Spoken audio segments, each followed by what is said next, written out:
Tov, Boker Tov, Beshem Hashem Naaseh Venatzliach Lagdil Torah Ladira. On est aujourd'hui le He du mois de Adar Aleph et le 14 du mois de février. Be'ezrat Hashem, on dira ce shiur pour la tzlacha de la bracha. Be'ezrat Hashem de Alexandre Yosef Ben Daniel. Un bon ziboug. Be'ezrat Hashem pour Simcha Tova. Audrey Esther Bat Daniel. Refoua Shlema pour Simcha. Et un bon ziboug aussi. Daniel Simcha Bat Esther. Une bonne refoua shlema pour tous les malades d'Israël, Bichlalam Moratimi, Etan Ben Efrad, Shiye Bederech HaTorah, Bezrat Hashem, Richard Ilané, je ne sais pas ce que ça veut dire, Shlomo Ben Esther, refoua shlema. Top, Bezrat Hashem. On remerciera aussi tous ceux qui nous soutiennent par le biais de PayPal, ou autres d'ailleurs, au Bichlalam. Voilà.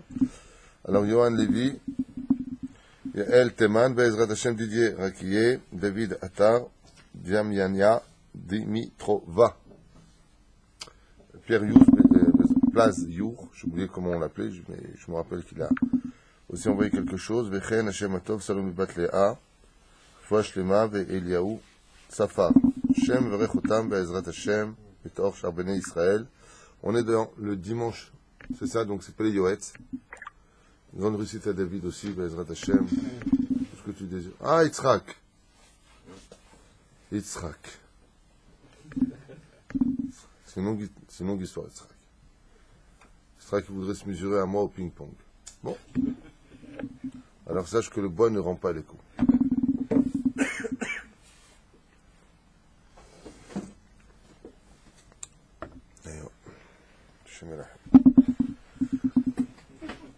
Shem Elachem. Shama, il a dit dans le Mishnah 15 du premier chapitre de Masechet Avot, et mort me'at, on va s'armer. Bli dibourim. Il y a des témoins ici. Voilà. Il m'a annoncé 21-11, dans le meilleur des cas pour moi 11. C'est vrai. Moi, une chose, je serais plus fort que vous. L'espoir fait vivre. Alors, Amour Rabotenu Zecham Bracha, Baruch Haba Tzadik. Dans Masechet Shabbat, Bedaf Kuf Kaf, nous sommes dans Ba'alei Chaim, Pelei Yoetz. Il nous emmène Ba'alei Chaim, c'est-à-dire les animaux dans une maison. On a déjà fait plusieurs cours sur cela. Là, on en est là. On verra ce que nous livre le Pelei Yoetz. Tsar Ba'alei Chaim d'Oraita. De faire du mal à un animal, c'est un issour de la Torah. Pas un issour des Rabbanan, c'est un interdit formel de la Torah. C'est-à-dire d'avoir kol shehu. Même si tu viens faire un petit geste ou quelque chose vis-à-vis d'un animal, c'est là. On va malgré tout ne jamais oublier que les animaux ont été créés pour servir l'homme. D'un côté, la Torah nous demande de ne jamais faire du mal à un animal, c'est strictement interdit, on verra peut-être jusqu'où ça peut aller. Ah bah de l'autre côté, les animaux ont été créés le 5e jour, tandis que les humains ont été créés le 6e jour. On sait que quand on reçoit quelqu'un, ce que l'on met au préalable est pour lui. Donc la Torah ne nous interdit pas de consommer de la viande. Mais par contre, ce que nous interdira la halacha, c'est de profiter de choses qui auront été un énorme malheur pour ces animaux. Comme quoi, par exemple, qui pourrait être complètement caché, il n'y a aucun problème de le manger, mais on ne mangera pas parce que ça leur fait du mal. Bonne réponse, le foie gras. La réponse pour laquelle le foie gras n'est pas badat, c'est-à-dire que la rabbanout le permet parce que elle a fait la shrita à l'animal, à partir du moment où l'animal est cachère, il est cachère. Mais quand tu vois ce que l'on fait de cet animal pour faire grossir son estomac, c'est pour ça que vous verrez des gens qui sont orthodoxes ou pieux, si vous préférez, et qui ne mangeront pas de foie gras, et d'autres qui vont te dire, je ne comprends pas, il y a un tampon, c'est cachère, pourquoi tu ne manges pas? Parce que dans l'absolu, il y a un certain degré de rabbanout qui vont te dire que, oui, t'as quand même le foie gras, la shrita, elle est bonne, l'animal, il est bécédère, il n'était pas taref, c'est pas taref. Ça, j'ai un doute sur ça, ceci étant, mais bon, Alpi Din Torah, j'ai un doute dans le sens où on les gaffe tellement que je ne suis pas sûr qu'il aurait pu vivre dans l'année, cet animal, même si tu ne l'avais pas tué. D'accord? Il faut voir si un jour vous voulez voir comment on fait du foie gras. Regardez sur YouTube, fabrication du foie gras, c'est horrible. C'est pas shoot, horrible. On met un tube qui déchange jusque dans l'estomac de l'animal et on le bourre à un tel degré que ça ressort de tous ses orifices. C'est horrible. Shem Shmor Verachem. Donc le Rav Ovadia Yosef, par exemple, il dit foie gras, ne pas donner son tampon. Pourquoi? Il dit parce que ce qu'on fait de cet animal pour le nourrir, c'est quelque chose d'incommensurable. C'est horrible. C'est une souffrance atroce. Donc, et nous, on cautionne d'une certaine façon cela en le mangeant. Azlama atam vakesh. C'est là. En plus, ça, c'est l'okokar bari. Il faut savoir que le foie gras qui est fabriqué de cette façon-là caille le sang de l'animal, d'une certaine façon, et tu manges de son inquiétude. Parce que son sang, c'est ce qu'il est. Azachen zelotov. Même si personnellement, je trouve ça très très bon. Il y a une différence entre le goût et l'intellect de l'homme. C'est pour ça que vous aurez des boîtes de foie gras où il y a marqué tampon Beddin Kacher, ouais. Mais de l'autre côté, ceux qui veulent être plus sur le qui-vive, eh bien, feront attention de ne pas être un hiver, l'ifné mirchol, l'otiten, devant un aveugle, mais pas d'obstacle, ne soit pas un consommateur de foie gras. Pourquoi? Parce que de peur que maintenant on en vienne à tuer encore plus d'animaux de façon atroce. Imaginez qu'un jour, je dis ça comme ça pour plaisanter, bien sûr, quoique, mais imaginez qu'un jour, vous mangez du foie gras, et qu'on vous dit un jour, toi, tu reviendras en foie, et on te fera gras. C'est bon. C'est Pérouche d'avant. Voilà. Il y a d'autres choses aussi, qui sont considérées comme étant horribles, mais qu'on a quand même le droit de porter, al-pi al-achaz et lo-assour, c'est les fourrures. D'un côté, on a le droit de porter des fourrures. Une fois que l'animal est mort. Et si vous savez, par exemple, en Chine, comment ils tuent, ou ailleurs d'ailleurs, banquises ou autres, comment ils tuent les animaux, Hashem Yishmor V'Yirachem. Que Dieu nous protège d'un tel massacre. Il y a des animaux qui sont dépecés vivants. Dépecés vivants. Ils coupent les pattes en haut et en bas. Ils font une ouverture comme une espèce de fermeture et ils dépecent l'animal sans l'avoir tué. Et l'animal se retrouve les yeux dehors. Et c'est comme ça qu'ils le laissent. Après, ils vont le consommer, ils le mettront dans de l'eau bouillante, je ne sais pas ce qu'ils font de leur vie. Quoi qu'il advienne, et tout cela, ce sont des interdits formels de la Torah. Il est interdit de faire du mal à un animal. Adechan techef navim.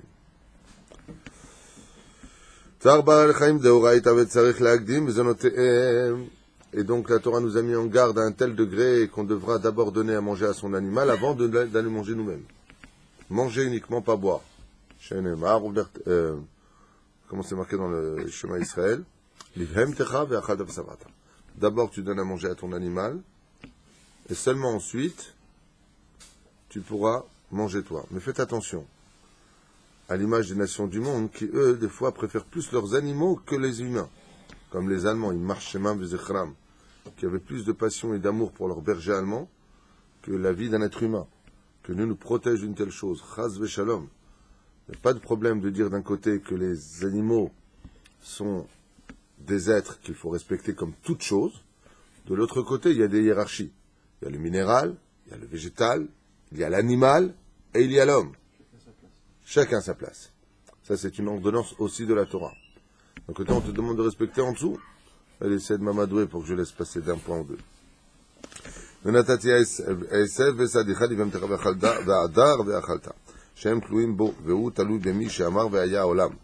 Car les animaux que tu as adoptés chez toi sont dépendants de toi, et toi, ainsi que tous tes animaux, vous êtes dépendants du Créateur. C'est ce même Créateur qui te demande de respecter sa nature.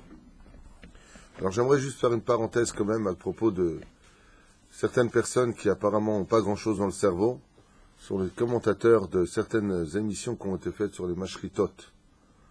Alors, que vous sachiez une fois pour toutes, chers amis, c'est que dans la cacheroute, quand on parle de cacheroute, si l'animal a souffert une fraction de seconde, alors qu'on lui faisait la shrita, cet animal est taref. Je répète. Le moël, le shochet, pardon, parce que le moël c'est pour la Brit Mila, le shochet, quand vient la personne spécialisée après des années d'études sur comment tuer un animal, sur les points, ce qu'on appelle le canet et la véchette. Dès que le sang n'est plus oxygéné au cerveau, il y a mort instantanée. La lame, je dis bien la lame du shochet, donc ce couteau, doit être aussi fine que la lame d'un rasoir. Il faut absolument que cette coupure soit indolore. Comme moi, je me souviens une fois, j'étais tombé dans une verrière, je me suis coupé le pouce. Ce n'est que bien beaucoup plus tard, jusqu'à l'os. J'ai point de suture si tu veux voir. Ce n'est bien que beaucoup plus tard que, comme mon pouce pendait et que le sang coulait, que quelqu'un m'a dit « Oh là là, mais vous avez votre pouce qui est coupé et ça coule partout. » Je me retourne, je vois du sang partout et mon pouce qui tenait par le bout de chair. C'est bien. Non, je n'ai absolument rien senti. Pourquoi? Parce que le verre était tellement bien aiguisé que quand il coupe, tu ne sens rien. Je vous parle d'un cas personnel pour vous dire que Bémet, ce que dit la Torah, c'est émet. Je n'ai rien senti. Je n'ai pas senti que je me suis coupé. C'est-à-dire, Zéperoucha d'abord. Donc, quand tu viens et que tu fais la shrita à un bœuf, d'accord? Alors, le moël se doit d'avoir la lame parfaitement aiguisée. Le shochet. Décidément, je ne sais pas ce que j'ai avec les moalim ce matin. Alors, le shochet se doit d'avoir la lame parfaitement aiguisée. À partir du moment où il a fait glisser sur le cou de l'animal, c'est-à-dire, cet animal ne ressent rien. Dès que le canet et la véchette, c'est-à-dire que les deux veines principales qui mènent au cerveau est sectionné, le sang s'en éloigne. C'est pour ça d'ailleurs que le shochet a l'obligation de sortir à l'extérieur le canet et la véchette. Il les fait sortir à l'extérieur pour faire sortir le sang à l'extérieur. Et l'animal bat. L'animal se bat. L'animal remue. L'animal se cogne la tête. Ce sont des nerfs. Est-ce que quelqu'un à qui on couperait la tête est vivant? Non. C'est prouvé scientifiquement, on ne reste pas vivant si on coupe la tête. La personne meurt instantanément. Tu coupes, guillotine, une tête coupée, le corps est mort. Tous les scientifiques et les médecins dignes de ce nom vous le diront. C'est-à-dire, vous prenez un poulet, vous lui coupez la tête, avec une hache. Il peut courir pendant 3 minutes à la montre, et battre de l'aile. Ce sont les nerfs. Et le drame de l'histoire, c'est que j'avais vu il y a longtemps de cela une émission qui osait critiquer les Juifs sur la shrita. Alors, il montre l'animal, qui est mis, donc c'est quand même, on parle d'une grosse vache, qui est mis dans une machine pour bien le maintenir, pour pas qu'il bouge. Et tu as le shochet qui vient, et tu vois bien sa lame, et il a vérifié, et il la passe sur le cou de l'animal. D'accord? Donc après, tu vois l'animal bouger dans tous les sens. Mais c'est normal qu'elle bouge dans tous les sens, parce qu'il y a un système nerveux, qui lui, par contre, n'est pas dépendant du cerveau, mais de l'hypothalamus, du petit nerf, et donc qui met en action tous ses membres. Donc d'extérieur, quand tu as un âne batté que tu comprends rien, tu dis mais oh là là, mais qu'est-ce qu'il souffre? Il souffre pas. Il est simplement en train de bouger dans tous les sens.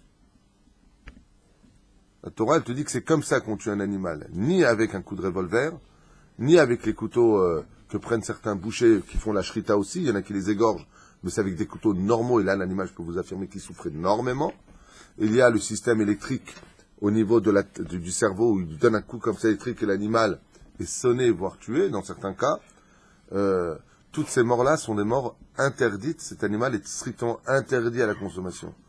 Le Créateur du monde ne veut pas que l'on fasse souffrir des animaux, la plus forte raison pour s'en nourrir ou pour s'en vêtir. On n'a pas le droit de faire une chose pareille. La reine, la shrita, dont on parle dans le judaïsme, le fait de manger cachère, c'est la réelle et la seule façon de consommer d'un animal, réellement parlant, même sur le domaine scientifique. C'est pour ça que quand ils font ce genre d'émission, il ferait mieux de faire parler des médecins, des vétérinaires, au lieu de faire passer des femmes qui ont le cœur fragile et qui se permettent de commenter des choses qui sont fausses. Sachez que la shrita, parce que même Alpi Torah, nous n'aurions pas le droit de consommer de cet animal si la shrita aurait été mal faite. Si le couteau est pas goum, c'est-à-dire si le couteau n'est pas tranchant, à un tel degré que l'animal ne le sente pas, il n'est pas cachère, ce couteau. C'est là. C'est qui surveille le chauffage? C'est une erreur. Le chauffage, il ne peut pas tout savoir, surtout avec des poulets. À la limite, une béma, le bœuf, c'est un peu différent. Mais les poulets, quand c'est un à la suite, est-ce qu'il y a quelqu'un qui vérifie le chauffage? Absolument. Il y a dans les mashritot, ce sont les endroits où on fait la shrita, les abattoirs. Il y a des inspecteurs qui vérifient on va dire le sérieux, l'honnêteté des shochatim. Alors, je reconnais qu'il doit certainement y avoir des moments de fatigue où le shochet n'aura pas vérifié pour chaque 2-3 poulets son couteau. C'est fort probable, j'en sais rien, mais il y a des vérificateurs. Il y a même des vérificateurs des membres après. Il y a toute une chaîne de vérification qui se fait, et il y a des caméras qui vérifient que la personne a été compétente. C'est pour cela que shochet, il faut être très patient. Il faut être, pour être shochet, égorgeur, si vous préférez, c'est pas très joli comme nom. Fedash. Ils sont payés d'ailleurs très très bien pour cela. Ils doivent être calmes, ils ne doivent pas trembler de la main. Le mec qui vient bonjour, je suis shochet. C'est pas possible. Et donc ils sont vérifiés, là qu'ils ont vérifié. Aval la shrita doit être fait de façon vraiment minutieuse. Et il y a 5 points très connus dans le Shulchan Aruch, basés sur Masechet Choulin dans la Gemara, pour dire exactement comment on doit tuer l'animal, de quelle façon on peut le tuer, est-ce que cet animal est valable ou pas. Vechul ou vechul. Ouais.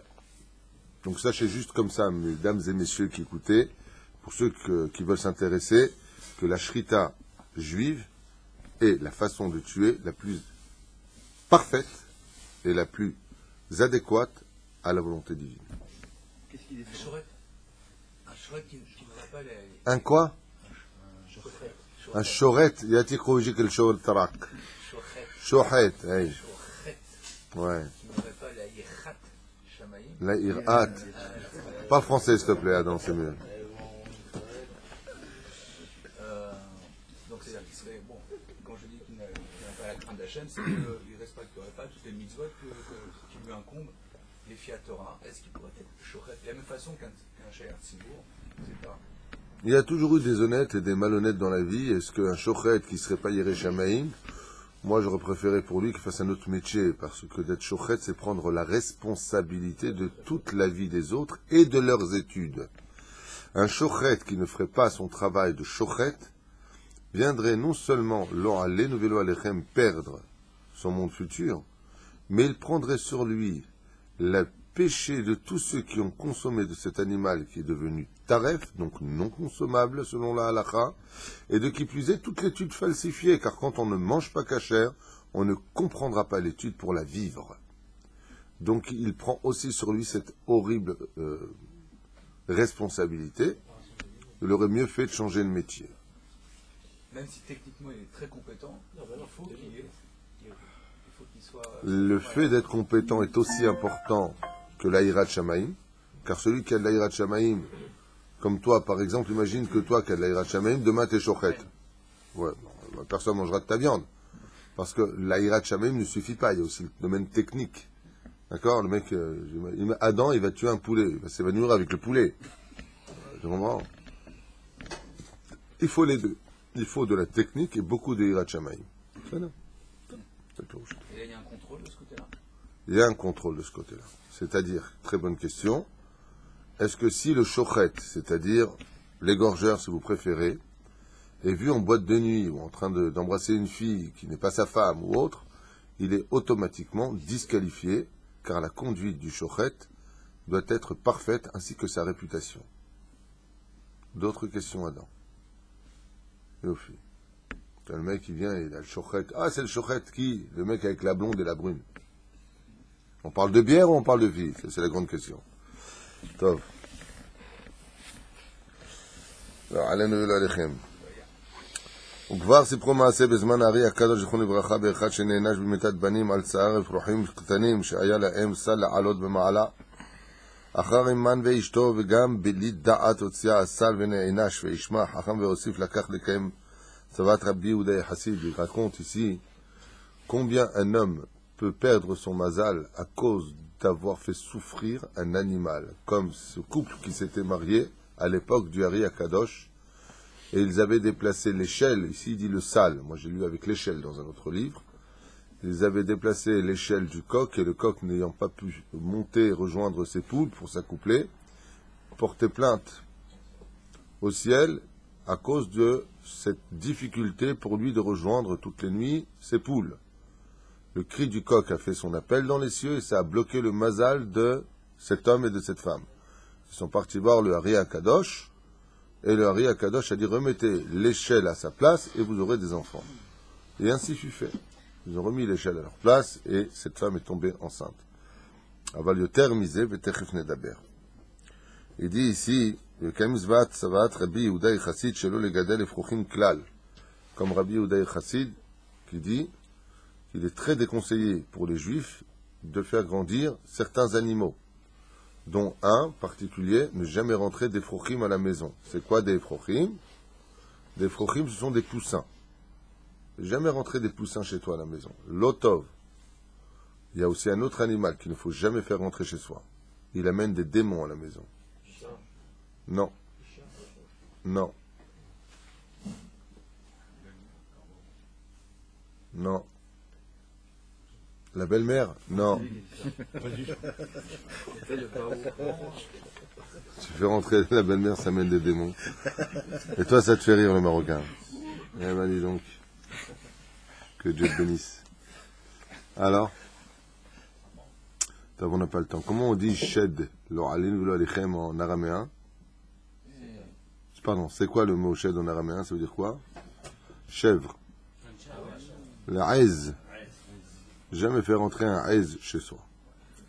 Pourquoi? Parce que c'est ce qu'on jette d'ailleurs aux démons pendant Kippour. On jette le aise, on jette la chèvre, le bouc, la azazel. Pourquoi? C'est un animal qui les attire. Et pourquoi le poussin? Parce que leur prière, elle est très forte. Les poussins ont peur. Les poussins ont peur de l'eau, ils ont peur. Ils sont dans une situation toujours de mise en garde. Ils sont très humbles et vulnérables. Et à Kadosh Baruch Hu, dès que quelqu'un est humble et vulnérable, dès qu'il est vraiment, qu'il ne compte que sur lui, dès qu'une personne vraiment, elle est anave, très très humble, Hachem est toujours très à côté. Il faut très très souvent faire attention à ça. Quand vous voyez des gens que vous voyez un petit peu faibles comme ça, des gens qui sont vides d'eux-mêmes, qui sont vraiment anaves, ces gens-là, ils ont Hachem juste à côté d'eux, si c'est pas pour dire en eux. Ces gens-là sont les gens les plus respectables. Et les poussins sont très vulnérables. Ils recherchent la chaleur. Ils sont à leur place. Tu les emmènes à droite, ils vont à droite. Tu les emmènes à gauche, ils vont à gauche. C'est ce que veut Hachem. Il veut de l'humilité sur terre. Donc quand tu les fais grandir à la maison, il suffit simplement que tu les fasses souffrir pour qu'eux, ils commencent à piller. Ça se dit piller, hein? Piailler, je sais pas comment on dit, peu importe. Et leur cri monte devant le trône divin. Et Hachem dit, Madoua atem ivim lahem. Pourquoi est-ce que vous leur faites du mal? Comme je le dis souvent et que l'enseigne mon épouse, l'otov, celui qui veut écouter un bon conseil, l'otov, l'erzik, shum be'ema chaya ve'of babayit. Ni hamster, ni poisson rouge, ni shum davar. Pourquoi? Parce que c'est plus une plaie à la maison qu'autre chose. Il y a d'autres animaux qu'il faut faire grandir aussi à la maison, comme le lapin et d'autres animaux comme ça. Aval, le méchané. Aïe, aïe, aïe, aïe. Il dit comme ça, Verbi, Shelou le gadal efrochim klal, ki lo yuchal ha'amod al ha'mishpar, Shelou yeh la'em tsa'ar. Pourquoi il dit les efrochim? Parce qu'il dit ce sont des animaux, comme je viens de vous le dire, donc les efrochim sont les poussins tellement sensibles et fragiles, qu'il sera impossible, même si tu fais tout pour eux, de les mettre dans un carton, de faire attention, ils sont tellement chochottes, on va dire d'une certaine façon pour eux-mêmes, que tu seras automatiquement tôt ou tard en train de leur faire du mal. Val arov en matzlihin. Et il dit ici, la majeure partie des gens qui ont essayé de faire grandir des poussins chez eux sont tous tombés dans le piège à les faire souffrir tôt ou tard. Chez Rumban metim echamat nefila. Comme par exemple, très peu de poussins survivent à leur naissance. Pourquoi? Ils tombent. Ils sont fragiles, leur tête est fragile. Ils tombent d'une certaine hauteur, ils ne se rendent pas compte de rien, ils sont comme des aveugles. Ils avancent, il y a une table, ils sont sur la table, ils tombent, pap, ils meurent. Il dit, ou alors tu n'as pas fermé la porte, tu as été négligent, est venu un chat, il les a vus, il les a mangés. Et pour cet animal, ça lui fait du mal. Et toi, tu en étais le responsable. Ce que je viens de vous dire. Tout celui qui évite de rentrer les animaux chez lui, t'avoir la bracha. Il dit dans ce cas-là, alors pourquoi? C'est incroyable ce qu'il dit le Péléoët. Il dit dans ce cas-là, alors qu'est-ce qu'on fait à quoi? Les animaux de maison, on ne peut pas les avoir. Et il répond, c'est pour ça aussi que Dieu a créé les nations du monde. Étant donné que eux sont responsables, entre guillemets, du monde d'en bas, parce qu'ils ont choisi ce monde au lieu de prendre le monde futur, Il est matov qu'ils prennent des chiens à la maison, qu'ils prennent des chats à la maison, qu'ils prennent des frochim à la maison. Alors eux, c'est pas... C'est leur monde. Ah bah, le peuple juif, il a pas à mettre sa main là-dedans. Lokedai. Hein? Vedai gam dagim. Il avait un grand aquarium. Ouais, mais Baba Salé, s'il avait des poissons là-bas, c'est que ça devait être des copains ou il y a eu des gilgoulim, j'en sais rien. Baba Salé, quand on aura ses nouveaux, on pourra même mettre des vaches chez nous. Baba Salé, c'est Baba Salé. Voilà. Dis-le d'ailleurs. À part ça, j'ai jamais vu d'aquarium chez Baba Salé, je suis pas au courant de ce que tu dis. Peut-être chez lui. À l'époque où il était vivant ou après sa mort? Ouais, parce que, à mon avis, tu te trompes. En tout cas, récemment, oui. Oui, non, mais récemment, Baba Salé, il est mort il y a plus de 30 ans. Récemment. Il y a 37 ans qu'il est mort, Baba Salé, 40 ans. Baba Salé, à mon avis, n'avait pas d'aquarium. Tu te trompes. En tout cas, chez lui, non. Chez lui, et aujourd'hui, c'est ses petits filles. C'est ce que je dis. C'est pas parce que tu es le fils ou le petit-fils que tu es lui. Comme il dit ici, étant donné que les non-juifs, eux, aiment s'occuper de ce monde d'en bas, qu'ils les prennent à la maison. Ah ben nous, en tant que juifs, l'okedai, c'est pas interdit, attention. C'est pas assourd. Celui qui rentre chez lui, un chat, il va avoir un chat à la maison. Il n'a pas fait d'interdit de la Torah. Mais il s'est simplement mis une galère sur le dos. C'est tout. Vechen l'otov le gaver, le gadel ofot. Comme par exemple faire grandir des oiseaux chez soi à la maison. Et là, Bécha, chez Mitzrach, ikne veishhat. Donc, qu'est-ce qu'il fait le mec? Il me prend on va dire des poules, il va les mettre dans son poulailler, et puis après, il va les sortir. On ne parle pas de celui qui a une ferme, attention. Celui qui a une ferme, celui qui a besoin de faire grandir ses animaux chez lui, Asbadaï, que le mec, il est fabricant d'œufs. Il dit, oh punaise, mince, j'ai des poules. Ah oui, il fait des œufs. Donc, on ne parle pas de lui, soyez intelligent. On parle d'une personne commune. Tu as besoin d'acheter, bon, à l'époque du Péléioretz, il n'y avait pas comme aujourd'hui les frigidaires. Mais qu'est-ce qu'on faisait? On allait à la ferme d'une personne et on achetait des poulets, et après on faisait la shrita sur place, et après on les emmenait à la maison, on les déplumait et on les consommait. Aujourd'hui, ils sont dans un congélateur, prêts à la consommation, pattes repliées sur eux-mêmes et sans une plume sur eux. Avalidilo. Afil ou kach. Même si tu vas faire comme ça, quand tu as besoin, tu vas prendre le poulet et tu fais la shrita. Pas tu les fais grandir chez toi. Et là, Beshash Mitzarech, ikne veishrat. Tu les achètes, tu fais la shrita. Veim eno motze bechol ait sarich, shiyu muchanim etlo, yizaher meod veitzave et banav, et kol bene beto liyot zeirim, liten lahem ochlam beitam. Et on y met une fois de plus en garde.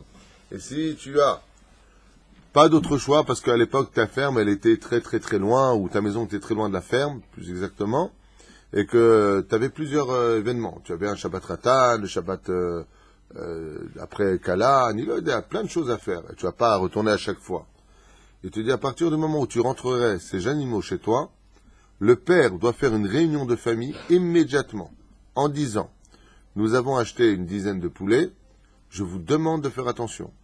Faites attention à ce qu'ils aient où dormir. Faites attention à ce qu'ils aient de quoi manger. Ne leur marchez pas dessus. Ne jouez pas avec. Ne faites pas comme une fois j'ai vu quelqu'un, c'était sur la Côte d'Azur, il a attrapé un oiseau, il lui s'est placé son toit, lui tournait la tête. Mais tournait la tête plusieurs fois sur lui-même, parce que l'oiseau, il était pratiquement sonné. Je dis, mais qu'est-ce que tu fais?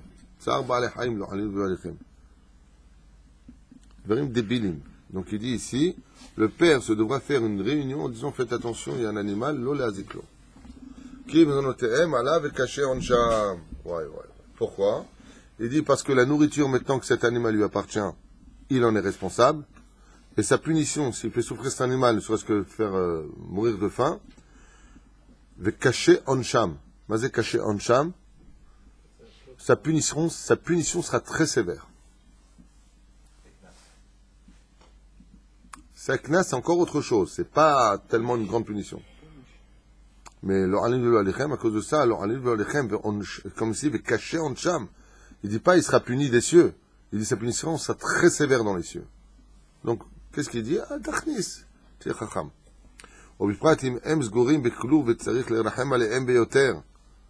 Comme de les mettre dans des klouvim, dans des cages, tu les laisses comme ça enfermés, l'un contre l'autre, compressés, stressés, ils aimeraient marcher, ils peuvent pas marcher.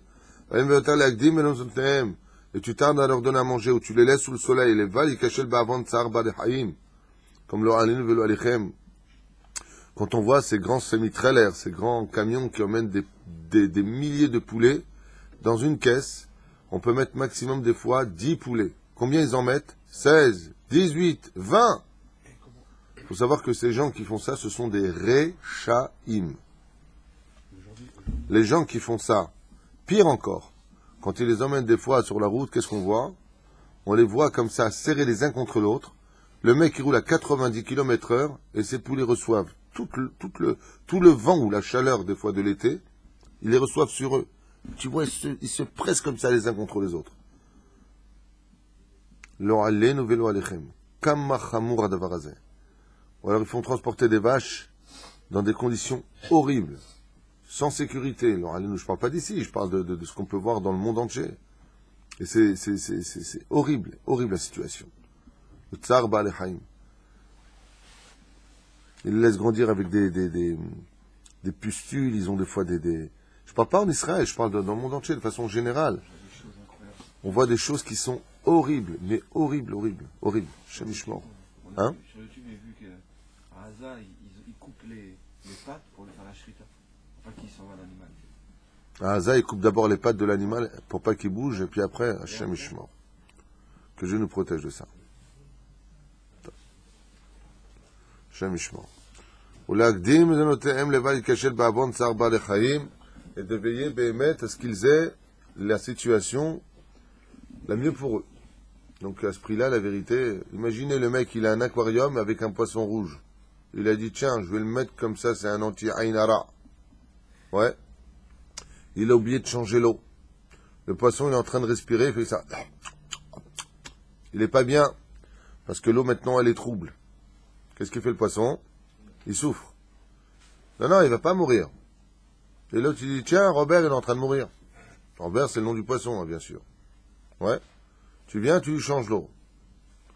Tout ce temps que ce poisson a passé dans cette situation, Gama Hadam Yavor Baderech Hazot. Toi aussi, tu seras étouffé à un pendant. Ça peut te toucher la parnassa. Le hamster, pareil. Tous ces animaux. L'homme.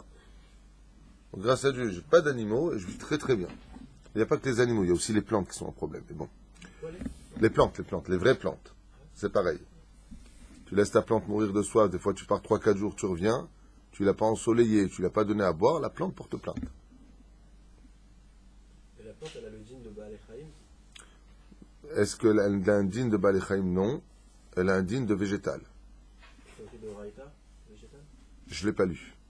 Mais j'ai par contre étudié que de laisser souffrir des plantes aussi, ça porte plainte. C'est bon. Tant que c'est à toi, tu en as la responsabilité.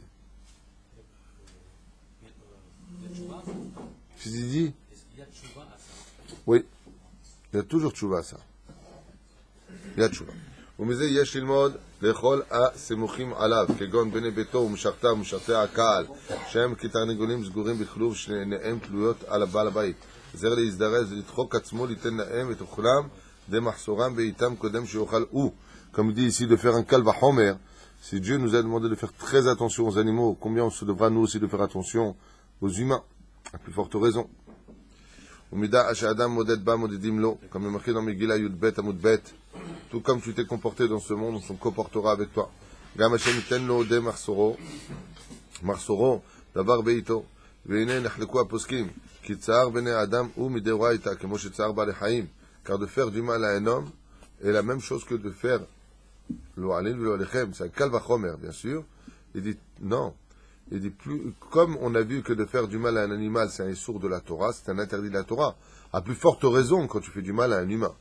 Quand tu viens, tu lui réponds mal, tu le blesses, tu le touches. C'est-à-dire, kamma tzarich me'od me'od lizaer. C'est pour ça que même vis-à-vis des goïms, le peuple juif, on n'a pas à se mélanger avec eux, c'est barou.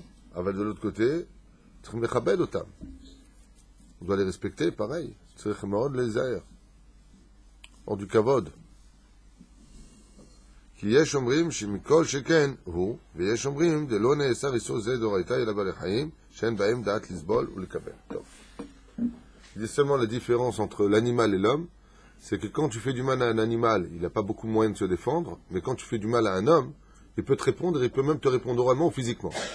Il dit donc quelque part, c'est même plus grave encore pour les animaux, parce que l'animal, tu prends un mec, tu veux lui prendre une douche brûlante, il va se battre, il va se défendre, et tu prends un petit animal, tu le mets dans une situation horrible pour le faire souffrir, c'est ce qu'il fasse l'animal. Il est assujetti d'une certaine façon. Qu'il fasse ça à un lion, on va voir. Ouais, tu es né blide ou tu t'entraînes à la maison. Vraiment, pour rentrer dans les détails là, pour les insectes. Pour les insectes, qu'est-ce que tu vas me sortir, Yitzhak Ayakar? Non, c'est les femmes, les femmes. Tu l'as. Ah, Sheila Tova, Tzodek, Mehmet. A-t-on le droit de tuer des insectes comme les pires de tous? Les pires, c'est qui? Mais non, le cafard, c'est mignon. Mais non, voilà la bonne réponse. Mais non, les migales. C'est quand, toi, que t'as vu une migale la dernière fois, Jean? C'est donc... Attends, non, 2 secondes, le mec, il me dit les migales. Attends, t'en as vu... C'était quand la dernière que t'as croisée? Jamais vu, alors que tu me parles de migales. Non, c'est la moustique à 3h du matin. Ça peut pas être pareil. Non, l'animal le pire des insectes, Shemishmor Virahem, que Dieu les éloigne, en tout cas de chez moi, et les met chez vous si vous voulez, mais moi, non. C'est les moustiques. Ça, ouais, par contre, ouais, ils piquent entre les orteils à 2h du matin et t'es mort, quoi. Je veux dire, hein? Scorpion, c'est rare d'être piqué par un scorpion. C'est pas quelque chose qui est matsouille. Je te parle de choses qui sont vraiment problématiques. Par exemple, tu te rappelles de la guerre des Japonais, là, quand ils passaient, tu sais, à Hara, comme ça, là. Ouais, comme les moustiques, à 3h du matin, tu dors bien, la bouche ouverte, les pieds en éventail, et t'entends juste à côté de ton oreille. C'est comme les Japonais qui t'attaquent. Là, t'es mort. Ah, il y a une grande différence avec tous les exemples que vous avez cités là.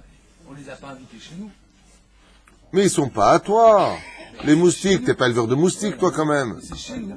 C'est chez nous. Il vient dans ton domaine privé. Mais c'est chez nous, ils sont rentrés. On n'est pas d'accord pour qu'ils rentrent. C'est Yitzhak qui t'influence dans la lourdeur ce matin, non, ou mais quoi? c'est pas pareil.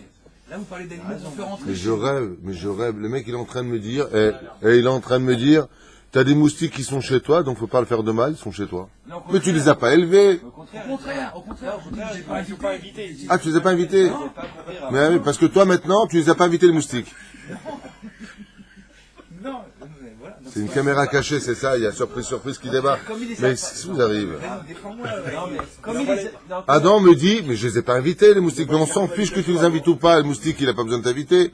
Je connais pas un éleveur de moustiques, moi. Mais Rav, comme il vient dans ton domaine privé, Oui, d'accord, oui. On peut mettre une claque, parce que tu peux les tuer, parce qu'ils sont chez toi. Si c'est à toi, tu peux pas. Non, mais un poussin qu'on fait rentrer chez soi, un chien, un chat. On prend la responsabilité. C'est nous qui l'avons fait rentrer chez nous, alors que les autres, là, ils viennent nous embaucher, on n'a rien demandé, nous. Égal, sors-moi les deux personnages. Je suis désolé, David. Sacha, tu viens de débarquer chez nous ce matin. Je ne connais pas ces deux individus. Je suis 100% Adam. Voilà. Moi, je suis d'accord avec lui. Dans Bekitor et Laïnian, est-ce qu'on a le droit de tuer un animal? La halakha nous dit.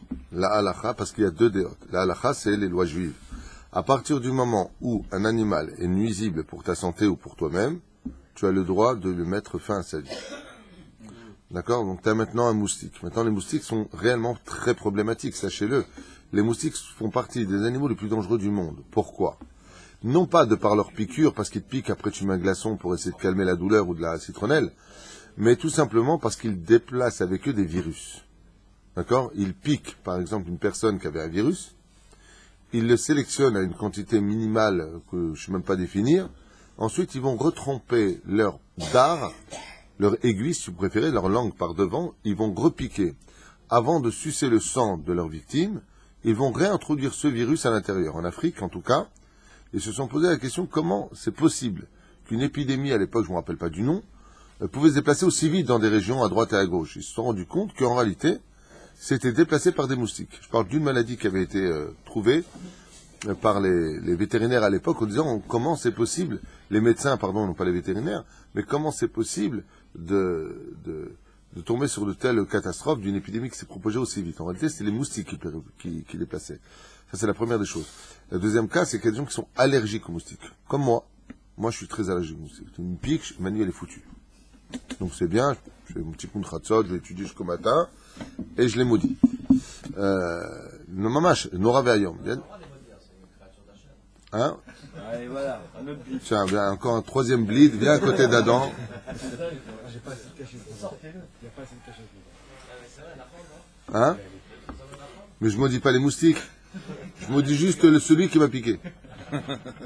Le pire, c'est pas ça, c'est que quand je finis par l'avoir, parce qu'il m'aura pourri ma vie jusqu'au bout, c'est-à-dire non seulement il m'a piqué, non seulement il m'a piqué, avant de m'avoir piqué pendant une demi-heure, comme ça, ouais, et à la fin, clac, je me lève, je suis piqué partout, il m'a éclaté, ma femme, rien du tout.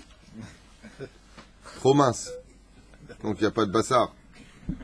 Résultat des courses, je finis par l'avoir avec une serviette. Ouais. J'allume la lumière pour choper. Et il me fait une tache de sang rouge. Et à qui il est ce sang? À moi. Non seulement il m'a pourri ma nuit, machin, tout ça, en plus il me laisse du sang rouge sur le mur blanc que j'ai repeint il y a une semaine. C'est vraiment Hashem Yishmor V'Yirachem. C'est un tikkun. C'est un tikkun. Le pire, c'est quand il te pique sur la veine. Bon, on va pas faire une thèse sur le sujet, Adam. Hein? Mais sur la veine, ça fait vraiment, vraiment très mal. Donc dans ce cas-là, bebadaï, que tu as le droit de tuer. Par contre, je vous mets en garde, même si les moustiques sont nuisibles pour nous, il n'y a pas pikuach nefesh, sauf dans un cas de pikuach nefesh où la personne bémet, elle risquerait de faire Shabbat Kodesh, on n'a pas le droit de tuer, même les moustiques. Une fois, j'étais avec quelqu'un, il a pris une serviette, il a tué un moustique à table, en plus à table, chose strictement interdite parce que la table c'est misbéar.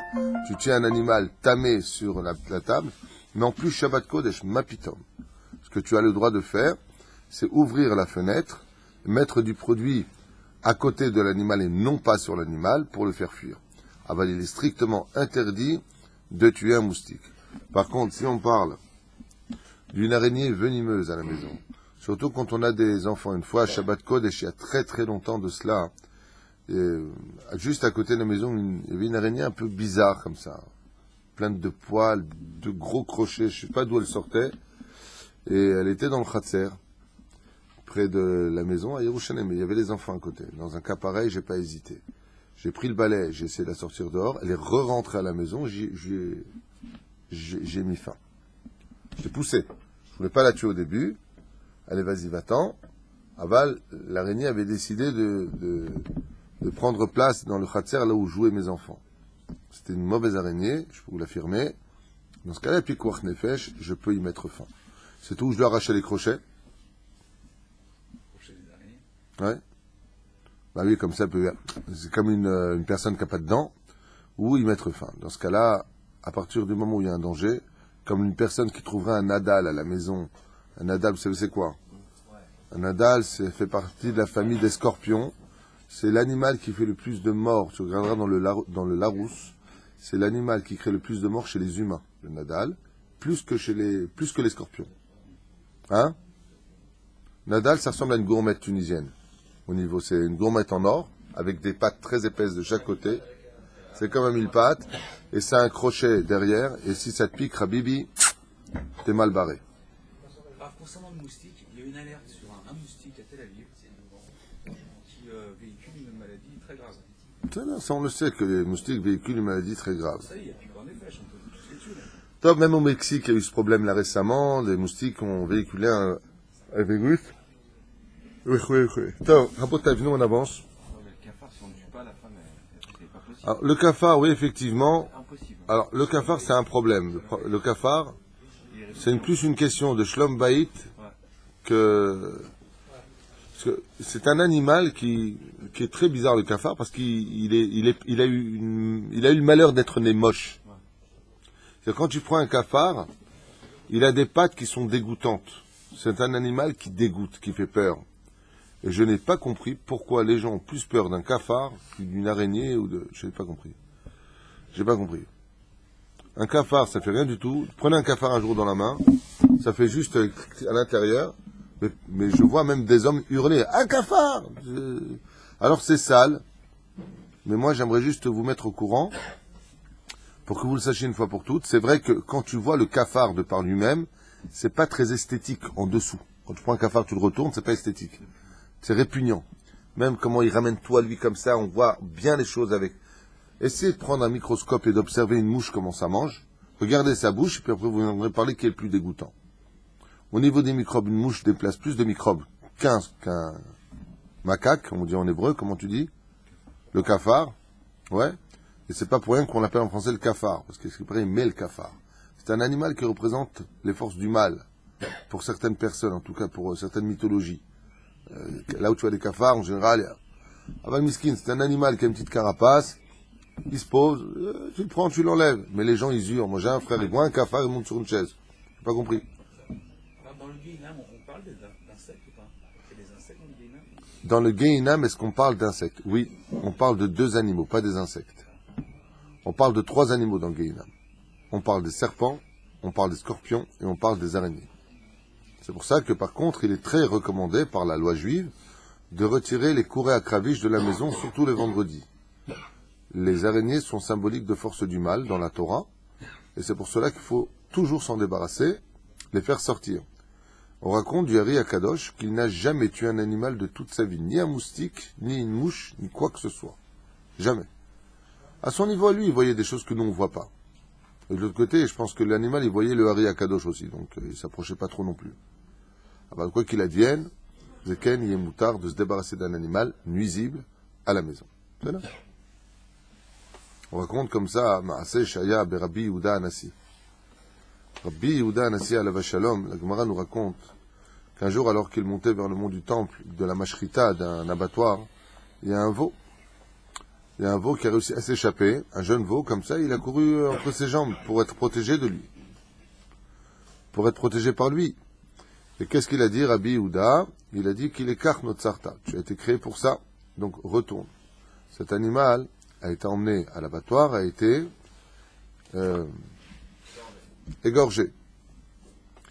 Le lendemain de cet égorgement de ce petit veau, il a été puni d'une rage de dents. Et ça a duré pendant 13 ans.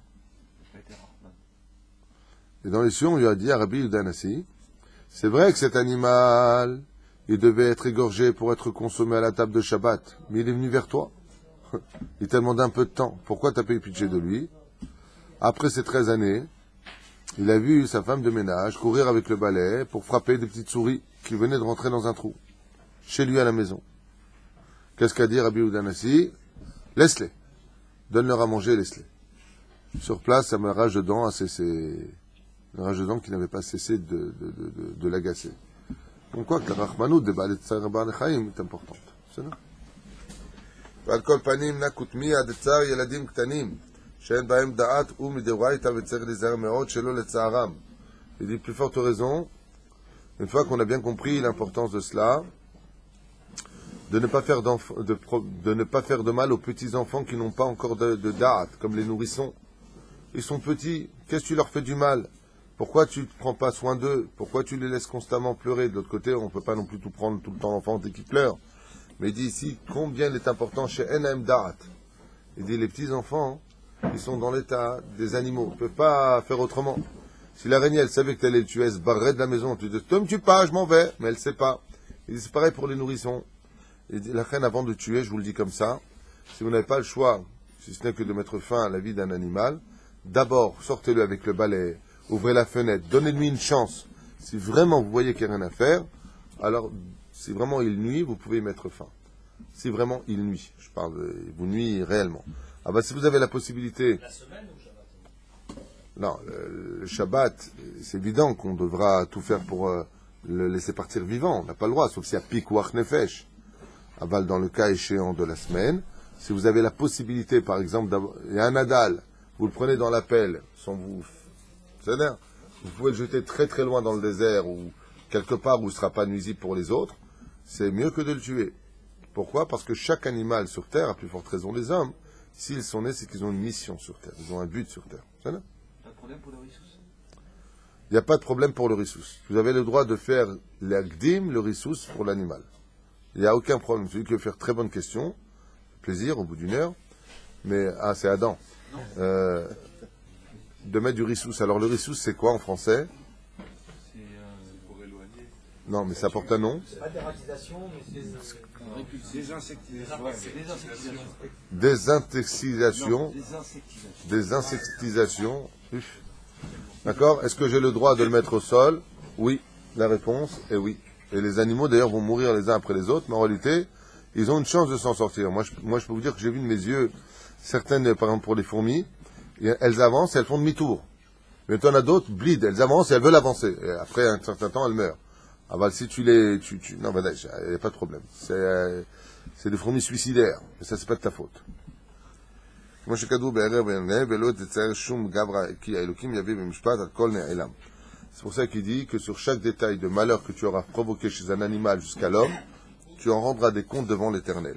ופישרה אותנו בזה ברכה במסכת חגיגה בדף A עמוד א', שאפילו הרג קינה או הנה רקק בפני חברו ונמאס ונצטער, עתיד ייתן את הדין וחשבון שלא נתכוון לצערו.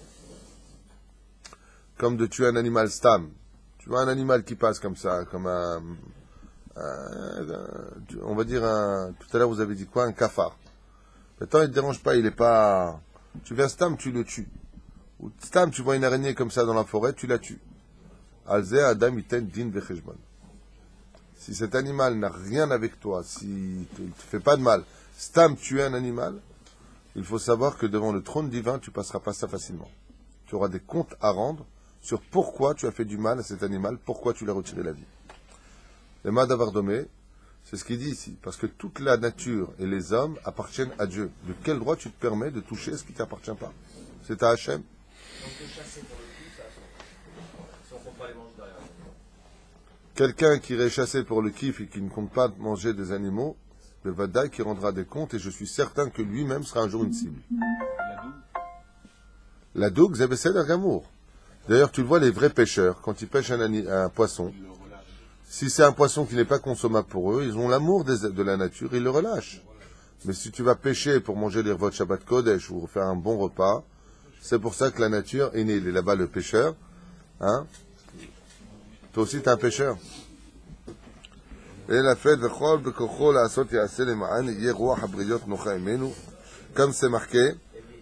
comme c'est marqué, tout celui que la nature respecte, tu peux être certain que Dieu le respectera. Donc on voit que marqué briotte. Et pourquoi marqué pas les humains? Tout celui qui est aimé des créatures, il n'y a pas marqué tout celui qui est aimé des humains, des créatures. Péroucha d'avar, que la personne fait de mal à personne, il est aussi aimé d'Hachem. Vous